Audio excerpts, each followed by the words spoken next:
Praise the lord. ఈరోజు వాక్య భాగము కీర్తనల గ్రంథము 13వ అధ్యాయము. ప్రధాన గాయకునికి దావీదు కీర్తన. యెహోవా, ఎన్నాళ్ళ వరకు నన్ను మరచిపోవుదువు? నిత్యము మరచెదవా? నాకెంతకాలము విముఖుడవయ్యుందువు? ఎంతవరకు నా మనసులో నేను చింతపడుదును? ఎంతవరకు నా హృదయములో పగలంతయు దుఃఖాక్రాంతుడనయ్యుందును?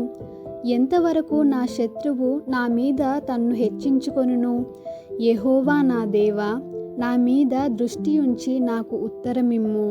నేను మరణ నిద్ర నొందకుండను, వాని గెలిచితినని నా శత్రువు చెప్పుకొనకుండను. నేను తూలిపోయి ఉండగా నా విరోధులు హర్షింపకుండను. నా కన్నులకు వెలుగిమ్ము. నేనైతే నీ కృపయందు నమ్మికయుంచి ఉన్నాను. నీ రక్షణ విషయమై నా హృదయము హర్షించుచున్నది. యెహోవా నాకు మహోపకారము చేసియున్నాడు, నేను ఆయనను కీర్తించెదను.